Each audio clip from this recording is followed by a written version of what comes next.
یه سری کارها و عادت‌هایی هستن که اگر ما تو زندگی روزمره‌مون واردشون بکنیم میتونن تفاوت‌های بزرگ ایجاد بکنن. و منظورم از این تفاوت‌ها اینه که میتونن رو کیفیت کارهای روزمره‌مون، کارهایی که شاید خیلی دوست نداریم انجامشون بدیم، تأثیر بذاره. میتونه کارتون باشه، میتونه درس خوندنتون باشه، میتونه روابطتون باشه یا هر چیز دیگه‌ای که در طول روز براتون اتفاق میفته.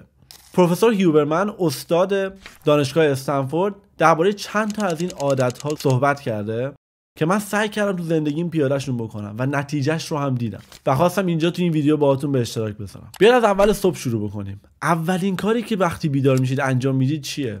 فکر کنم خیلیاتون فقط توی اینستاگرام اسکرول میکنید یا اینکه پیامایی که براتون اومده رو چک میکنید. همه اینا رو بریز دور.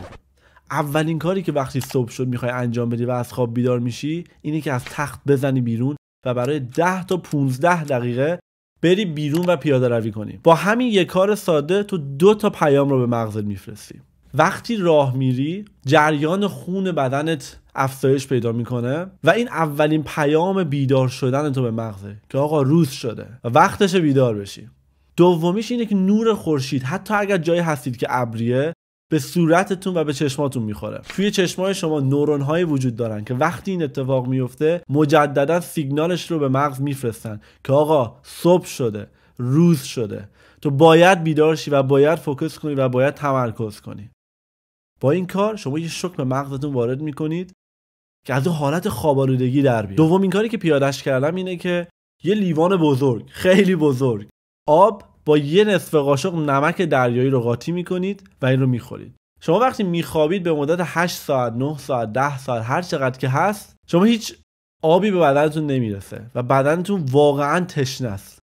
یکی دیگه از چیزایی که باعث میشه سر صبح بیدار بشید و تو حالت بیداری قرار بگیرید اینه که به بدنتون آب برسونید، هایدریت کنید خودتون رو. پس چی شد؟ یه لیوان خیلی بزرگ آب و یه نصف قاشق نمک دریایی رو قاطی کنید و بخوریدش اول صبح. خیلی از ماها عادت داریم قهوه رو همین که از خواب بیدار شدیم بخوریم.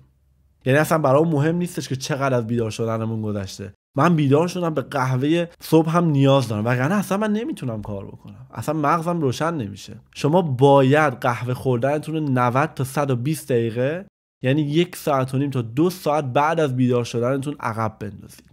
نمیخوام سرتون رو با جزئیات علمی درد بیارم.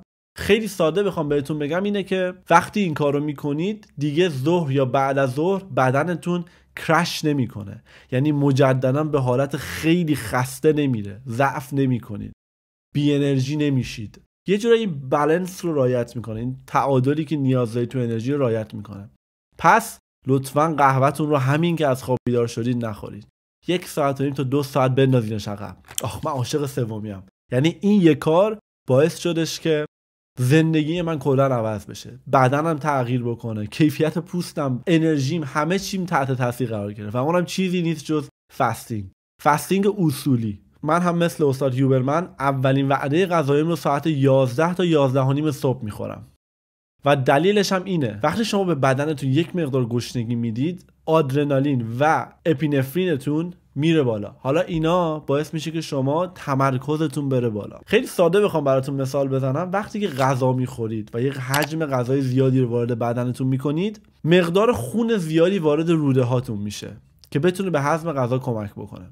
اما وقتی شکمتون خالیه، وقتی شما هی بهش غذا نمیدید، هی شکمتون رو پر نمیکنید، این خون این فرصت داره که بره تو مغزتون و تمرکز شما و فوکستون بره بالا. من خودم همیشه سعی میکنم ساعت 6 و نیم 7 غروب آخرین وعده‌مو بخورم و از اون ور ساعت 11 تا 11 و نیم صبح صبحونم رو بخورم و همین یک کار ساده هم باعث شد انرژیم بره بالا، هم فوکسم بره بالا، هم کیفیت خوابم چند برابر شد. چون من اگه ساعت 10 تا 11 شب بخوابم تقریبا 3-4 ساعت از آخرین چیزی که خوردم میگذره و نمیدونید چه حس خوبی داره وقتی با معده سبک میخوابید. عالیه. با همین کار ساده شما میتونید تمرکزتون رو ببرید بالا، بهتر فکر کنید، تصمیمای بهتری بگیرید و شاید آخرش دیگه نیاز نباشه به اکستون برگردید چون دارید بهتر فکر میکنید.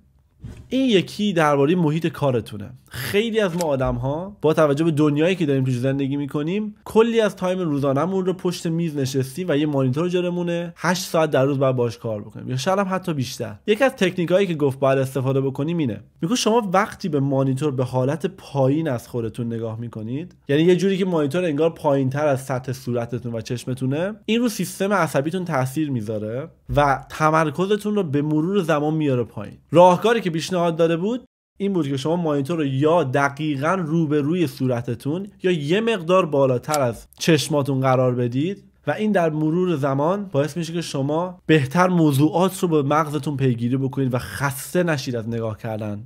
میگه بازه های کاری رو من به 90 دقیقه تقسیم کردم، یعنی 1 ساعت و نیم 1 ساعت و نیم. توی این 90 دقیقه من تقریبا اصلا به گوشیم دست نمیزنم، صفحه گوشیم هم چک نمیکنم، چون انقدر نوتیفیکیشن های مختلف میاد، انقدر حواس پرتی های مختلف پیش میاد که باعث میشه شما کلا تمرکزتون از بین بره. سعی کنید گوشیتون رو کلا چک نکنید، چون بجز حواس پرتی چیز دیگه ای نداره براتون.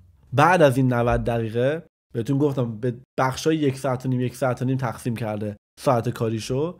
وقتی پشت میز نشسته هر 90 دقیقه بلند میشه و چند دقیقه شما به فعالیت بدنی میکنید. میتونید بدنتون رو بکشید، میتونید یه مقدار راه برید، اگر دمبلی چیزی کنارتون هست یه مقدار از ماهیچه‌هاتون کار بکشید و همین کار ساده باعث میشه کیفیت کار اصلیتون بره بالا. برگردیم به غذا خوردن. اولین وعده روزتون رو شما میخواید که یه چیزی باشه که پر از پروتئین باشه، پروتئینش بیشتر باشه، کربوهیدراتش پایین‌تر باشه. نون به مقدار زیاد نخورید، چون وقتی کربوهیدرات رو میارید پایین و پروتئین رو در اولین وعده روزتون بالا میبرید، بدنتون دوپامین بیشتری ترشح میکنه و همین باعث میشه شما بیدارتر به کارتون ادامه بدید و روزتون رو جلو ببرید. یکی از چیزهایی که شاید بتونه بهتون کمک بکنه به مرور زمان فعالیت مغزی بهتری داشته باشید که از نظر پزشکی هم ثابت شده اینه که در طول روز امگا 3 مصرف بکنید. حالا میتونید امگا 3 رو هم از ماهی بگیرید و هم از مکمل‌های امگا 3 بگیرید.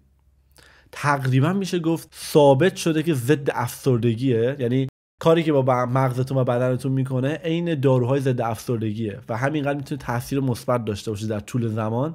پس اگر میتونید هر روز امگا 3 مصرف بکنید. این یکی دیگه از چیزاییه که میتونه روی روتین و کیفیت کارهای روزانه‌تون تاثیر مثبت داشته باشه. من ایتالیا که رفته بودم این یک فرهنگ بود در این کشور که ایتالیایی‌ها به محض اینکه غذا می‌خوردن برای 10 تا 15 دقیقه حداقل میرفتن پیاده روی. و وقتی من ازشون میپرسیدم چرا، میگفتن که فقط به ما حس بهتری میده وقتی بعد از غذامون میریم 10 دقیقه یه رو پیاده روی میکنیم. جالبه بدونید همین یک کار ساده باعث میشه چقدر روند هضم غذاتون سریعتر بشه و وقتی نیازی است بدن هی سر و کله بزنه با هضم غذاتون، انگار انرژی و وقت بیشتری رو برای فکر کردن و فعالیت مغزی میذاره و شما بهتر میتونید تمرکز کنید و کارهای روزانه‌تون رو با کیفیت بالاتری انجام بدید. برای شامتون هم بهتره که کربوهیدرات بیشتر مصرف بکنید، چون هورمون سروتونینتون رو میبره بالا و این هورمون کارش اینه که به شما آرامش بده، به شما حس امنیت بده و اینا با هم دیگه باعث میشه شما خواب بهتری داشته باشید. و وقتی خواب بهتری دارید روز بعدتون بهتره. میبینید چقدر همه اینا با هم دیگه کانکته؟ خیلی جالبه، نه؟ کاری که بدن ما قبل از خوابیدن انجام میده اینه که دمای بدن رو میاره پایین. حالا شما چیکار میتونید بکنید که این پروسه پایین اومدن دمای بدن بهتر انجام بشه؟ یکی از اون کارها اینه که دوش آب داغ بگیرید. برای خودم سوال گفتم اگه دوش آب داغ بگیرم که بدنم داغتر میشه، چطور قراره به این پروسه کمک بکنه؟ آخرین نکته که باعث شد واقعا به خواب خود من کمک بکنه قرص منیزیومه که شما میتونید، یک فرمای خاصی از منیزیوم هست که وقتی مصرف میکنید به کیفیت خوابتون کمک میکنه. که مهمترین منیزیومی که میتونید دریافت بکنید برای کمک کردن منیزیوم گلایسینات هست. اینا کارهایی بودش که من توی روتین روزانه‌ام وارد کردم و به صورت مستقیم روی کیفیت کارام، کیفیت خوابم و انرژیم تأثیر داشت. امیدوارم این ویدیو براتون مفید بوده باشه و یه چیزی ازش یاد گرفته باشید. لطفاً اگر خوشتون اومد این ویدیو رو برای دوستاتون هم بفرستید.